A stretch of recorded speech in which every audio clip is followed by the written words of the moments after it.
بہت پہلے برگد کے ایک بڑے درخت میں ایک عجیب و غریب پرندہ رہتا تھا۔ درخت ایک ندی کے کنارے کھڑا تھا۔ عجیب پرندے کے 2 سر تھے لیکن پیٹ صرف ایک تھا۔ ایک دفعہ جب پرندہ آسمان پر اڑ رہا تھا تو اس نے دریا کے کنارے ایک سیب کی شکل کا پھل پڑا دیکھا۔ پرندہ جھپٹا پھل اٹھا کر کھانے لگا۔ یہ سب سے لذیذ پھل تھا جو پرندے نے کبھی کھایا تھا۔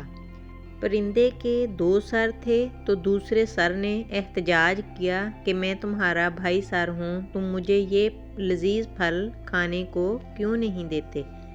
پرندے کے پہلے سر نے جواب دیا، چپ رہو، تم جانتے ہو کہ ہمارا ایک ہی پیٹ ہے، جو بھی سر کھائے گا پھل اسی پیٹ میں جائے گا، اس لیے اس سے کوئی فرق نہیں پڑتا کہ کون سا سر کھاتا ہے، میں ہی ہوں جس نے یہ پھل پایا ہے، اس لیے اسے کھانے کا پہلا حق میرا ہے۔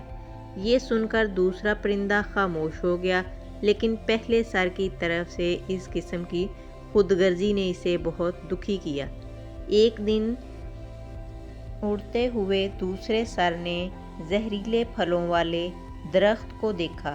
دوسرا سر فوراً درخت پر اترا اور ان میں سے ایک پھل چن لیا۔ براہ کرم یہ زہریلا پھل مت کھاؤ، پہلے سر نے پکارا، اگر تم اسے کھاؤ گے تو ہم دونوں مر جائیں گے، کیونکہ ہمارا پیٹ مشترکہ ہے کہ اسے ہضم کر سکتے ہیں۔ بکواس بند کرو، دوسرے سر نے کہا، جب سے میں نے یہ پھل توڑا ہے مجھے اسے کھانے کا پورا حق ہے۔